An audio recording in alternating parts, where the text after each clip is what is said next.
ભાવનગર શહેર અનેક જિલ્લામાં અનેક લોકો રોજગારી આપતો હીરા ઉદ્યોગ છેલ્લા ઘણા સમયથી મંદીમાં સપડાયો છે। સુરત બાદ ભાવનગર જિલ્લો હીરા ઉદ્યોગમાં દ્વિતીય સ્થાન પર છે।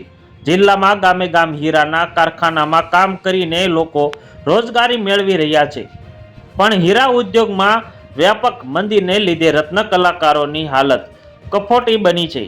અમેરિકાના પ્રેસિડેન્ટ ટ્રમ્પે ટેરિફ વધારવા હીરા ઉદ્યોગ વધુ મુશ્કેલીમાં મુકાયા છે અને અનેક હીરાના કારખાનાને તાળા લાગી ગયા છે અને રત્ન કલાકારો બેકાર થતા હવે રોજગારી મેળવવા માટે અન્ય વ્યવસાય તરફ વળી રહ્યા છે। હીરા ઉદ્યોગ સમગ્ર સૌરાષ્ટ્ર અને ગુજરાતના માટે જાણીતા રહ્યા છે। લાખો પરિવારો આ હીરાના વ્યવસાય સાથે સંકળાયેલા છે। જોકે છેલ્લા કેટલાક સમયથી હીરાના વ્યવસાયમાં મંદીનો માહોલ જોવા મળી રહ્યો છે। જોકે કારણે અનેક પરિવારો જે અત્યાર સુધી હીરા પર આધાર રાખતા હતા, હવે અન્ય રોજગારી અને અન્ય વ્યવસાય તરફ વળી રહ્યા છે। હીરાના કામ કરતા લોકો હવે હીરાનો વ્યવસાય છોડી ખેતી, દુકાનદારી, છૂટક મજૂરી જેવી વિવિધ વ્યવસાય સાથે જોડાઈ રહ્યા છે।